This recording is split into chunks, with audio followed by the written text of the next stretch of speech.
असम में 90 साल पुरानी परंपरा बदलने पर सियासी बवाल छिड़ा हुआ है। असम में विधानसभा सेशन के दौरान शुक्रवार को 2 घंटे के लिए मुस्लिम विधायकों को ब्रेक मिलता था, लेकिन पिछले साल अगस्त में बीजेपी की अगुवाई वाली सरकार में इस रिवायत को बंद करने का फैसला कर लिया गया था, जिसके तहत 2 घंटे वाला ये ब्रेक अब बजट सेशन से खत्म हो गया है। अब इसे लेकर मुस्लिम विधायकों ने आपत्ति जताई है। इसमें विपक्ष भी मुस्लिम विधायकों के साथ खड़ा हुआ है। क्या है ये पूरा मामला, इस पर विस्तार से चर्चा करेंगे, लेकिन पहले ये रिपोर्ट देखिए।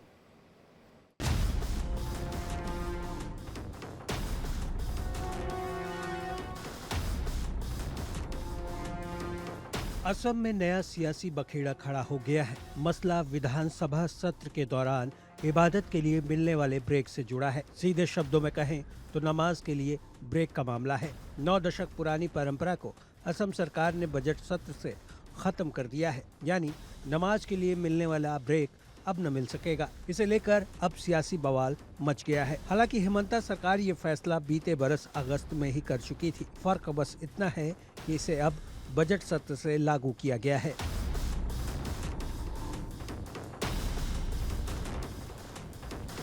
वहीं इसे लेकर मुस्लिम विधायकों ने आपत्ति जताई है।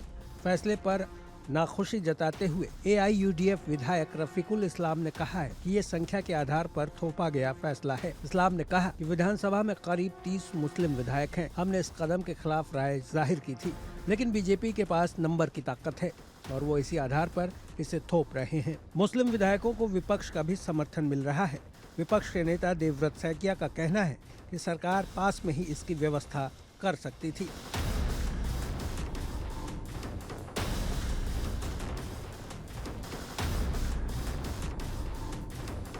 वैसे विरोध की आवाजें सिर्फ असम से ही नहीं उठ रही, यूपी से भी आ रही हैं। ऑल इंडिया मुस्लिम जमात के राष्ट्रीय अध्यक्ष मौलाना शहाबुद्दीन रजवी बरेलवी ने असम विधानसभा की कार्रवाई पर सख्त नाराजगी जताई है। उन्होंने कहा कि जहां विधायकों को उनके अधिकार से रोका जा रहा, तो आम मुसलमानों की सोची जा सकती है। 1937 ईस्वी से ये रिवायत, ये परंपरा थी कि हफ्ते में आने वाली जो नमाज है, एक बार वो जुमा का दिन कहलाता है और जुमे के दिन 2 घंटे की रियायत दे दी जाती थी कि मुस्लिम मेंबरान असेंबली जाकर नमाज पढ़ के आ जाते थे। मगर उसको आसाम के मुख्यमंत्री हेमंत बिस्व शर्मा ने ख़त्म कर दिया है। ये उनका मुस्लिम मुखालिफ चेहरा जग जाहिर हुआ है दुनिया के सामने, और वो हमेशा कुछ न कुछ मुसलमानों के खिलाफ बोलते रहते हैं, कोई न कोई खिलाफ मुसलमानों की कार्रवाई करते रहते हैं। अगर असम विधानसभा की तस्वीर की बात करें तो असम विधानसभा में कुल विधायकों की संख्या 126 है। एनडीए के पास 84 विधायक हैं, जबकि विपक्ष में सिर्फ 42 विधायक हैं। इसमें कांग्रेस के विधायकों की संख्या 22 है। बीजेपी के अपने विधायकों की संख्या 64 है। ये मुद्दा इसलिए भी गर्मा रहा है क्योंकि तेलंगाना और आंध्र प्रदेश में सरकारी कर्मचारियों, शिक्षकों और संविदा कर्मचारियों को 1 घंटे पहले छुट्टी देने की मंजूरी दी गई है।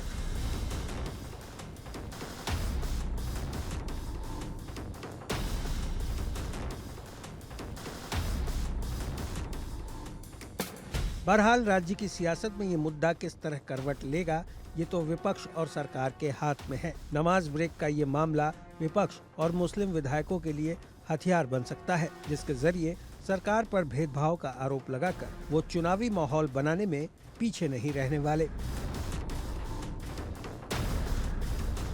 Bureau report, India daily.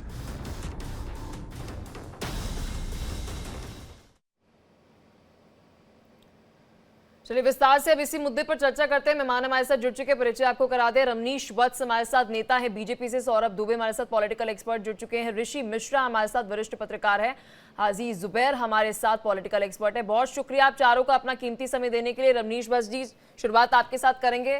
विपक्ष का स्पष्ट तौर पर यह कहना है कि जी देखिए, ये तो थोपा गया फैसला है। थोपने का बिल्कुल आपने जो भी आरोप विपक्ष के द्वारा लगाया जा रहा है, मुझे लगता है इसको मैं सही मानता।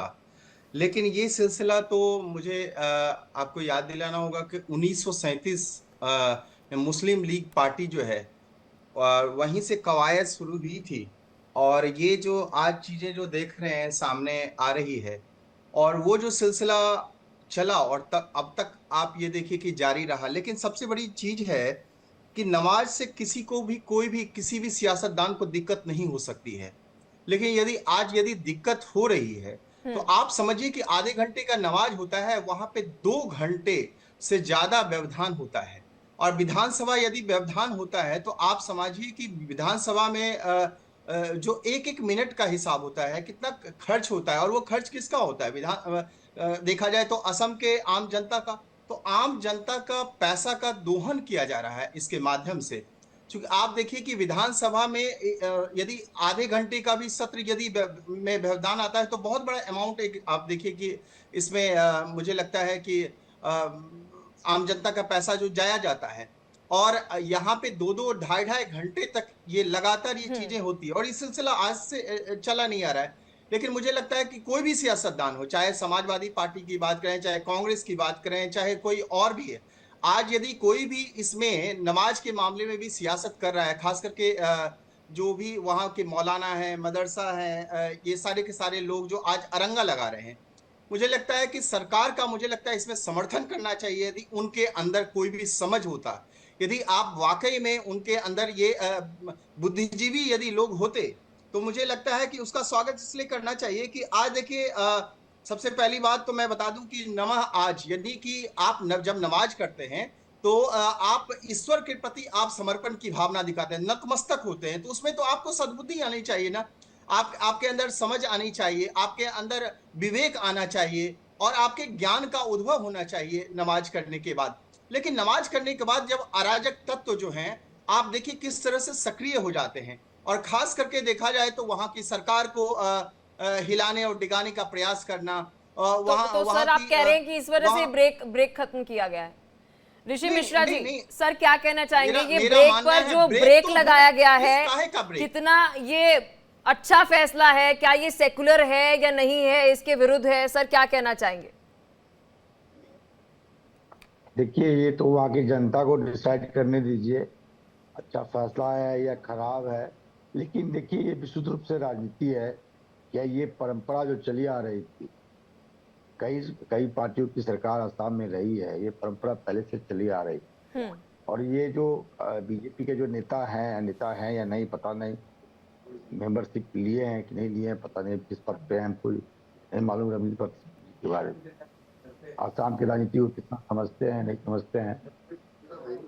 सवाल ये है कि सब कुछ मुझे लगता है ऋषि मिश्रा जी आप ही यहाँ पे रख दीजिए, आप असम के बारे में रख दीजिए, कांग्रेस पार्टी के बारे में रख ठीक है दीजिए। रवनीत जी, आप देखिए आपने अपना पक्ष रखा, पार्टी का पक्ष रखा, ठीक है सर। ऋषि मिश्रा जी को भी सुन लीजिए, आपने सर पार्टी का पक्ष रखा, अपना पक्ष रखा, आप दूसरों को भी नहीं, ये बात सच है। लेकिन वरिष्ठ पत्रकार का कहीं ये तो आपको किसने अधिकार दे दिया किसी के पर्सनल आप कमेंट करना, मैं क्या हूं, कौन हूं, और हेमंत बिस्व शर्मा क्या है और कौन है? मुझे लगता है आपको इतना ठीक है सर, अभिव्यक्ति की आजादी है उनको भी। आप बहुत बड़े ज्ञानी हैं। ऋषि मिश्रा जी बोलिए, सर बोलिए। में जाकर के ज्ञान बांटिए आप अपना। मिश्रा जी बोलिए सर। तबीयत खराब है, थोड़ा बोलने तो दीजिए, आवाज ऐसे बैठा हुआ। देखिए, सबसे पहले ठीक है ऋषि मिश्रा जी, आपके साथ एक बार फिर कनेक्ट करेंगे। शायद आपकी आवाज जो हम तक नहीं पहुंचे, कुछ कनेक्टिविटी प्रॉब्लम है। आजी जुबैर जी लगातार कुछ कहने की कोशिश कर रहे हैं, सर क्या कहना चाहेंगे? देखिए यहाँ पर बड़ा अजीबोगरीब तर्क जो है वो दिया गया है रमनीश जी की तरफ से कि देखिए जब वो नमाज करते हैं उसके बाद अराजक हो जाते हैं, एग्रेसिव हो जाते हैं, इस वजह से सरकार ने ये फैसला लिया है। जी बिल्कुल, राजा राम मोहन रॉय के बिल्कुल करीब में बंगाल से आते थे, बड़े समाज सुधारक थे। उनकी पढ़ाई मदरसे में हुई और मदरसे में ही पढ़ करके उन्होंने सती प्रथा बंद के एकदम जो प्रथा चलती थी वो बंद कराने की कोशिश की और कामयाब हुए। और ये इनका अराजक काम था, उनको सती प्रथा चालू रखनी थी। ये नमाज पढ़ते हुए लोगों को देखा, मदरसे में लोग नमाज पढ़ते थे, एकदम अराजक हो गए और सती प्रथा बंद कर दी है राजा राम मोहन रॉय ने, और एकदम बिल्कुल अराजक बन गए वो। और इस तरीके के अराजक लोगों के लिए अभी के जो हिंदुत्ववादी नेता है उसमें कोई वैल्यू ही नहीं है। तो ये हम भी अराजक है, राजा राम मोहन रॉय की तरह हम अराजक है। ठीक है, इस फैसले पर क्या कहना चाहेंगे सर? जी, और इस फैसले पे अगर मैं कहूं तो इस देश में सिर्फ आसाम में ही नहीं, दिल्ली में भाजपा सरकार कहती है हम 2500 रुपए देंगे महिलाओं को, वो 2500 रुपए तो दे नहीं पाए सत्ता में आने के बाद, बल्कि भाजपा के नेता जो अभी जहां बैठे हैं, इन्हीं के जो दूसरे नेतागण हैं, वो उर्दू नाम वाले बोर्डों पे मूत रहे हैं 3 दिन से। अकबर रोड कहाँ मिला तो वहां जाके मूत देते हैं, हुमायूं रोड मिला तो वहां जाके मूत देते हैं। इन्हीं के जैसे नेता महाराष्ट्र में नीतीश राणे है, वो कहते हैं मस्जिदों में घुस के मुसलमानों को मारेंगे। ये भाजपा का देश भर का पैटर्न है। मोदी अमित शाह कहेंगे कि हम सबका साथ सबका विकास कहते हैं, और निचले तबके के जो छुट भैया नेता है जैसे हेमंत बिस्वा शर्मा है, योगी है, अभी हमारे पैनल पे भी बैठे हैं, जिनको मुसलमान नमाज पढ़ने के बाद अराजक दिख रहे हैं। इससे मुझे घोर विरोध है।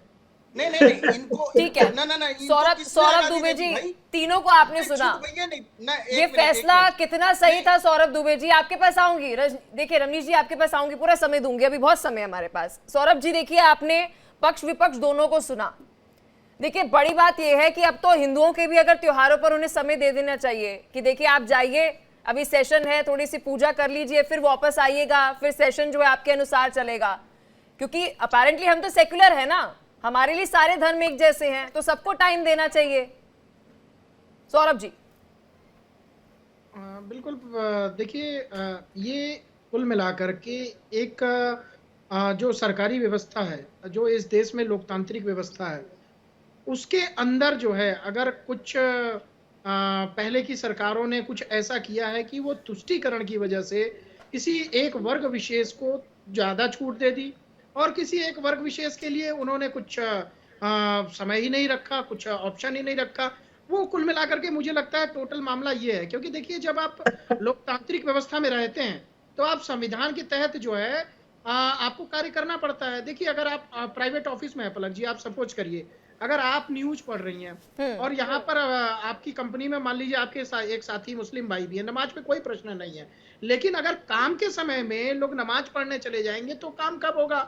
मुझे ये नहीं समझ में आता कि ये बात तो पूरे विदेशों के अंदर आप चले जाइए, कहीं पर भी ये चीजें लागू है कि जब आपका काम का समय है, वर्किंग टाइम है, उस समय आप अपने काम को छोड़ करके नमाज पढ़ने जा रहे हैं। तो ये कहीं ना कहीं जो लोकतांत्रिक व्यवस्था है, जो इस देश की संवैधानिक व्यवस्था है, उस पर भी प्रश्न चिन्ह खड़ा करती है। मैं इसलिए कह रहा हूँ, मान लीजिए मैं हिंदू हूँ, अगर मुझे सरकारी काम करने का एक मेरा 9 से 12 का 9 से लेकर के शाम के 5 बजे तक का समय है, उसमें अगर मैं 5 बार नमाज पढ़ने के लिए जाता हूँ तो निश्चित तौर पर मैं आधे घंटे का समय लगेगा। देखिए मूर्खतापूर्ण हंसी हंसने से कुछ होता नहीं है, आप तर्कों को समझिए। क्योंकि आप अगर तर्कों के साथ इस बात को नहीं समझेंगे तो आप कहीं ना कहीं अपने नमाजी भाइयों का भी अपमान कर रहे हैं, समझे हाजी जुबैर? इसलिए कम से कम नमाजियों पे मत हंसिए। तो जो लोग नमाज पढ़ने के लिए जाते हैं, क्या उनके 2-2.5 घंटे जो समय निकाला जाता है, क्या वो जनता से चुन करके आए हुए जो विधायक हो, जिनकी विधानसभा में जिम्मेदारी है उस जनता के लिए काम करना, या फिर वो सरकारी अफसर हो जहां पर जो काम कर रहे हैं, जिनकी ड्यूटी 8 घंटे की, उसमें से अगर 2 घंटे वो निकाल रहे हैं? कुल मिलाकर के इसलिए व्यवस्था एक बनाई गई है कि ना तो हिंदू, ना मुस्लिम, ना सिख, ना ईसाई, जब आपके काम है तब आपको जो है वो वहां पर कर्मचारी बन के काम करना पड़ेगा। उस समय आपका धर्म सिर्फ जो है हिंदुस्तान है, उस समय धर्म आपका जो है वो विधानसभा में। ठीक है सौरभ जी। अब जुबैर जी जरा आप इतना हंस रहे हैं, कौन सा जोक सुनाया है सौरभ दुबे जी ने? हमें तो हंसी आ नहीं रही, आप समझा दीजिए। नहीं सर, वो केवल इतनी बात रख रहे हैं अपनी, 1 सेकंड सर सुनिए बात को। वो केवल इतनी बात रख रहे हैं कि आपको 5 बार जब बाहर ऑफिस जाने के लिए समय दे दे तो ये तो मुस्लिमों के लिए खतरा है ना, एम्प्लॉयमेंट नहीं होगी आपकी, विधायकों को जो चुना जा रहा है उनको चुना नहीं जाएगा जी। आप नमाज ही पढ़िए फिर। सर आप समझ रहे हैं, ये आपके लिए थ्रेट है, हमारे लिए नहीं है। हम नहीं कहते कि हमें पूजा करने के लिए समय दीजिए। बोलिए। जो 5 बार नमाज बता रहे हैं ना, वो हमारे दुबे जी भी झूठ कह रहे हैं और मोहतरमा आप भी झूठ कह रही है। पहली नमाज होती है सुबह 5:30 बजे, दूसरी नमाज होती है दोपहर 2 बजे, तीसरी नमाज होती है शाम 6 बजे, चौथी नमाज होती है शाम 7 बजे और 5वीं नमाज होती है रात 9 बजे, जिसमें दिन में आती है सिर्फ 1 नमाज। इसमें कहां से 5 नमाज आ गई? कौन जा रहा 5 नमाज पढ़ने? ये तो जोक मार दिए। सुन लीजिए, आप 1:30 बजे की जो नमाज बता रहे हो तो 5 बजे की बता रहे हैं, झूठ का समर्थन करती है कि नहीं आती है? 5 टाइम नमाज कौन पढ़ने जा रहा है? नहीं आती है, आधा घंटा आपका नमाज पढ़ने रही है। मुझे लग रहा है जुबैर जी शायद आपकी गणित थोड़ी कमजोर है सर। 9 to 5 के अंदर ही आपने खुद ही बता दिया सर, आपने खुद ही बता दिया कि कितनी आएंगी। 3 तो बड़े आराम से आ जाएंगी सर। नहीं सर, आपकी कैलकुलेशन थोड़ी वीक है मुझे लगता है। ऋषि मिश्रा जी, मैं एक बार फिर आऊंगी। इससे पहले आपके साथ कनेक्शन जो है वो थोड़ा सा टूट गया था। क्या कहना चाहेंगे सर? देखिए फैसला कितना स्वागत योग्य है, क्योंकि अगर हर किसी के धर्म के अनुसार उन्हें समय दे देना चाहिए कि जी प्रैक्टिस करिए आप अपने रिलीजन को, ये कितना सही है उस सेशन के समय में, जिसके लिए देखिए आप रिप्रेजेंटेटिव है, जनता ने आपको चुना है कि आप वो मुद्दे जो है जाकर सदन में उठाएंगे। तो हिंदू कहेगा जी मेरे को भी जाना है अपनी प्रेयर करने, पूजा करने, क्रिश्चियन कहेगा कि मुझे भी जाना है, और भी धर्म के बहुत सारे लोग हैं। देखिए इतना हम देखते हैं देश में इतने सारे धर्म है, तो सबको दे देंगे समय, सेशन चल गया। फिर देखिए मेरा ये मानना है कि यदि इस प्रकार का निर्णय सरकार लेती है तो इसमें पहले उस आवाम को, जो आवाम इससे प्रभावित होंगे या उनसे कम से कम बातचीत करना चाहिए, आम राय बनाना चाहिए, डायलॉग होनी चाहिए सरकार और उस आवाम के बीच में, उस कौम के बीच में। डायरेक्ट आप किसी पर फैसला थोप देंगे वो भी सही नहीं है, क्योंकि ये परंपरा बहुत दिनों से चली आ रही थी। यह बात बिल्कुल सही है कि किसी एक धर्म को आप इतना प्रिविलेज देंगे, बाकी धर्मों को नहीं देंगे। हिंदुस्तान सेकुलर देश है, लेकिन आप भी जानती हैं हेमंत बिश्व शर्मा का मंशा क्या है। मंशा कामों को लेकर नहीं है, इस पे राजनीति करने का नहीं है। सर, मैं उनकी पर्सनल ऋषि जी देखिए यहाँ पर लगातार आप सवाल उठा रहे हैं कि उनकी मंशा क्या है। मैं उनकी पर्सनल आइडियोलॉजी पर अभी नहीं जा रही हूँ। रमनीश जी देखिए, आप एक बार फिर मैं आपको मौका दे रही हूँ, क्योंकि जो आपने पहले कहा था वो तो बेतुका था बहुत, कि देखिए वो नमाज पढ़ने चले जाते हैं तो इसलिए वो अराजक हो जाते हैं, इसलिए हमने ये फैसला ले लिया। नहीं, आपकी बात मैंने सुन लिया, आपने कहा बेतुका था। क्या आपने अभी जो सामने हैं हमारे जुबेर भाई, क्या आपने ये शब्द उनको बोला कि जब उन्होंने छुटभैया नेता हेमंत बिश्व शर्मा और महंत योगी आदित्यनाथ हमारे सीएम हैं सूबे के, इतने पॉपुलर सीएम हैं देश के, और इतने कर्मठ, इतने सुयोग्य सीएम हैं हमारे, और उनको आप छुटभैया नेता जब कहा गया, तो क्या आपने उनसे सवाल किया कि इतनी आपको किसने आजादी दी और इतनी हिम्मत आपकी कहां से आ गई? सबसे पहली बात। फिर दूसरी बात है कि देखिए नमाज की बात है, पूजा आराधना कोई भी व्यक्ति करता है, चाहे हिंदू हो मुसलमान हो, कोई किसी को रोक टोक नहीं रहा है, लेकिन रोक तभी लगता है या पाबंदी तभी लगती है जब इसमें कुछ ऐसे अराजक तत्व आ जाते हैं और नमाज के माध्यम से भी अराजकता फैलाते हैं। अभी जैसा कि मैं उदाहरण दूं, अभी आपको दिल्ली में, अभी सुन लीजिए पलक जी, देखिए सर, एक बहुत अच्छा प्लेटफॉर्म हमारा चैनल आपको दे रहा है इस फैसले को लेकर अपनी बात रखने के लिए, पार्टी की बात रखने के लिए। सर एक बार सुन लीजिए सर, सुन लीजिए, आपसे सवाल पूछ रही हूँ, दूसरे केस पर जंप नहीं कर रही। आप मेरे सवाल को सर सुनिए कि आपने क्या ये फैसला, जो हमारा इंडियन कॉन्स्टिट्यूशन ये बात कर रहा है, एग्जैक्टली कोट कर रही हूँ कि सेक्युलरिज्म को लेकर वो कहता है कि सारे रिलीजन्स को आपको इक्वली ट्रीट करना है, क्या आपने उसके तहत ये फैसला लिया है, या फिर आपका महज इतना मानना है कि देखिए वहां पर नमाज पढ़ने वो जाते हैं, उसके बाद वो अराजक हो जाते हैं, उनको अराजकता फैल जाती है, इसलिए हमने फैसला लिया है? पार्टी के सोचते हुए मद्देनजर आप अपना जवाब दीजिएगा सर। मैंने आपको पहली बात है पलक, पहली बात है, सबसे पहली बात है कि आप देखिए मदरसा हो चाहे आप मस्जिद हो, वहां से अजान यदि कोई जाता है करने के लिए या नमाज पढ़ने के लिए जाता है तो बिल्कुल पढ़ना चाहिए, उसको करना चाहिए। लेकिन बात है कि आप देखिए कि आप खास करके विधानसभा का सत्र आप चल रहा हो, उसमें 2-2.5 घंटे यदि व्यवधान पैदा हो जाता है तो वाकई में उसका सीधा प्रभाव हमारे खास करके असम की जो है आम जनता, जो टैक्स पेयर है, उसके ऊपर बुरा प्रभाव पड़ता है। और ये देखिए ये सिलसिला, जैसा कि मैंने कहा कि 1937 में मुस्लिम लीग ने जो चीजें आरंभ किया और वो अब तक आ रहा है, और ये इसके बारे में कोई फैसला लिया तो वो हेमंत बिश्व शर्मा जैसे लोगों ने फैसला लिया कि कोई भी किसी भी तरह का व्यवधान या किसी को परेशानी हो रही है तो उससे हमें लगता है कि दूरगामी परिणाम, अच्छे सुखद परिणाम होने चाहिए। इसके लिए इन्होंने, हेमंत बिश्व शर्मा जी ने आज फैसला लिया। देखिए बिल्कुल विधायकों की, आज मुस्लिम विधायक जो है उनको नाराजगी, आपत्ति तो होगी ही, चूंकि उनको किसी न किसी तरह से सियासत करनी है, राजनीति करनी है, और उसको, और जो खास करके कांग्रेस पार्टी है उसको तो सबसे बड़ा रहनुमा आप जानते ही हैं, बनना है कि मुस्लिमों का सबसे बड़ा रहनुमा यदि है कोई तो वो है कांग्रेस पार्टी। लेकिन जब विकास की बात आती है और जब विकास की योजनाओं की बात आती है तो मैं देखता हूं कि हमेशा से आज चाहे आज देखिए अरविंद केजरीवाल दिल्ली में हमने देखा कि किस तरह से उनके लिए जो खास करके जो मुअज्जिन थे और जो मौलाना थे उनसे किस तरह से नाराज थे कि 1-2 साल से उनको पेमेंट नहीं मिला उनको। फिर आप देखिए कि कांग्रेस शासित प्रदेश जितने हैं, क्या वो मुसलमानों के लिए वो जितने सारी नहीं योजनाओं नहीं का लाभ रवनीश मिलना जी, चाहिए वो मिला अगर नहीं मिला। आपको लगता तो है ये कि सारे 2.5 घंटे बहुत जो ज्यादा भी समय था, फैसले 2.5 घंटे बहुत ज्यादा लिए समय था, तो जाते हैं देखिए पलक, सर वहां वो पर जनता विधायकों के का ये कहना है कि आप आधे घंटे का समय कर देते, आप वहां पर ही पास में कोई ऐसी व्यवस्था कर देते। अगर आपकी कौन करता इंटेंशन है? अच्छी थी सर, मंशा आपकी अच्छी इंटेंशन थी, तो आप आधे घंटे का समय कर देते, चलिए 20 मिनट का समय कर देते और पास में ही कोई ऐसी व्यवस्था कर देते। चीजें इतनी आसानी से यदि पलक जी हो जाती ना तो नहीं सर, बिल्कुल किया आसानी से जाता। हो तो गई। लेकिन नहीं, यहाँ पे आसान, जब चीजों को आसान तो बनाया जाता है लेकिन वहां पे व्यवधान करने वाले जब लोग बहुत वृहत रूप में सक्रिय जब हो जाते हैं और वो व्यवधान पैदा करने लगते हैं तो कुछ कड़े फैसले लिए जाते हैं और उसके लिए मुझे लगता है सरकार का ठीक है, स्वागत करना चाहिए। ठीक है। लेकिन मिश्रा जी, अरंगा मिश्रा जी, लगाने की क्या जिसकी क्या कहना आदत हो, चाहेंगे? जिसकी क्योंकि आदत यहाँ हो, पर उनका वो तो कहना है कि लगाएंगे ही। देखिए हम इक्वालिटी चाहते थे इसलिए हमने ये फैसला लिया है, 2.5 घंटे समय बहुत ज्यादा होता है। जी पलक जी आपके तर्क से मैं बिल्कुल सहमत हूँ। यदि मंशा सही होता तो टाइम ड्यूरेशन को कम किया जा सकता था, 15 से 20 मिनट का समय दिया जा सकता था।